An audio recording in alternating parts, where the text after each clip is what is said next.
So hello from Green-Mopeds in London. So we're on a bit of a last mile delivery trip at the moment. So we're now trying out something called the RapSev Oak. It's another three-wheeler. This one has got two 2-kilowatt motors on the back end. Okay, and again, like the idea AA cargo, it has a roof, windscreen wiper. It can take up to 450 litres of space, or 100 kilos like the AA cargo. It's taller, so you know, as I said, I'm 6'1" and I'm nowhere near hitting the top of this bike. It's as I said before, it's an interesting thing to get used to, the tilt mechanism of these bikes, because I don't know, there's something just different about it when you're riding. As you can see, when you're riding a bike that tilts, I don't know, there's something counterintuitive about it, but you just have to get used to it. This is like the second one I've ridden ever, so I'm not totally used to it. But anyway, it's still lithium-ion based, but 51 volt batteries, which is an interesting rating. I'm not sure how they come up with that. It's 50 kilo battery, so it's hefty. It's not removable. That's fairly obvious. Takes about 8 hours to charge. That would be from flat, obviously. The quoted maximum range is 130 kilometers, but that would be doing about 20 miles an hour. So, you know, realistically, you're talking probably more like 50-mile range, I would say. But yeah, the main thing about these bikes is the fact that you're going to put a massive amount of load on the back, more than you could really get to on a cargo push bike, let's say. And probably some mopeds are struggling to take that sort of weight, although obviously they're built to take a passenger. But to get a cargo box on the back of a bike, a two-wheel bike, still be able to control it when the weight is likely to be relatively high, that's where these sorts of bikes come in. Okay, so again, these bikes are sort of work in progress. So this one is topping out at 45 kilometers, which is 28 miles an hour. As you can see from the dash there, you get a clear sort of reading of your state of charge, which is 64%.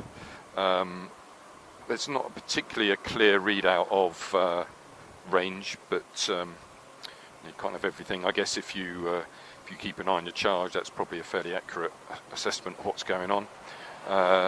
You can, as with the AA cargo, you can turn off the tilt mechanism. I'm not sure you would. You do it by this rock switch here. You just literally pull that one down and the tilt mechanism goes off. I don't think I would do that. In fact, it takes a bit of used to with it on. So, but anyway, as you can see, the dash is fairly well laid out. It's got a drive, neutral and reverse gear, again, which is quite useful. And if you can see out the rear window, but I've got quite a big cargo box on the back, which can be zoned, refrigerated and what have you. You've got your light cluster down here, your windscreen washer as well here. It's also got this, which, as you can probably hear, simulates a petrol bike. Funny, eh?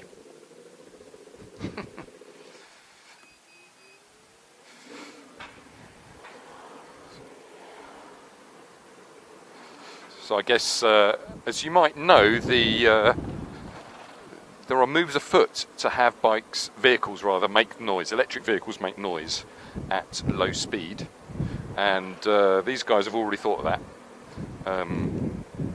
Not sure how you turn it off, but there you go, kind of everything. Anyway, so yeah, you've got this ability to generate noise so that people hear you coming, which is a concern that some people have about these bikes, is that they're riding on hub motors, as I said, 2 kilowatt hub motors. Is that safe? So you can now deal with that through this. I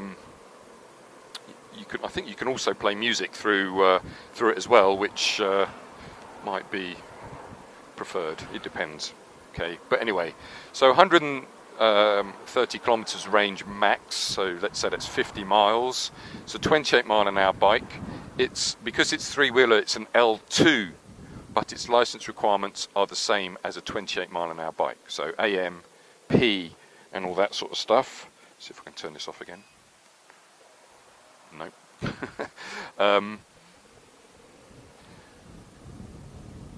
So yeah, 28 mile an hour, CBT L plates if you're not set up for that, or anything greater than an A license, AM license, sorry. Okay, but again, the main reason for these bikes is last mile, where you might need refrigeration, so fresh food delivery, and people like that who like Getir, they're doing fresh food at the moment, but if they were doing chilled food, they might think, well, I need a chilled top box, and this is the sort of thing that can do all of that. But it handles fine. It's quite solid because of you've got quite a lot of weight anyway with the two wheels and just the weight of it. But it's still only 1.5 meters long, so it's actually less length than a CPX or most motorbikes. Okay, so from that perspective, and you might not feel like you want to filter, but it's certainly possible to filter with it. That's pretty much a stand width of a bike. That's probably 75, probably a bit over a stand width, maybe 75 centimeters, and the rest of the bike is not really anything wider than that. So, you shouldn't be too concerned about filtering. Prices of this are to be determined. I mean, currently by default, this bike comes with a 30,000 kilometer warranty on the battery. Obviously, if you put it through the OZEV grant scheme, you're going to have to, that will come with a 3-year warranty on the battery, so that would give some comfort to people. Prices are probably a bit similar to the AA Cargo, maybe a little bit more, so still probably under £10,000. And yeah, its main use is, as you can expect, delivery, last mile, where you've got large volumes. 450 litres is a lot. You can get a person in 450 litres, so it's certainly enough to do that. So yeah, hopefully that gives you a brief insight into it. We'll give you some more details when we go round the sort of static review. And if you have any questions, please feel free to contact us at hello@green-mopeds.com. Thanks very much.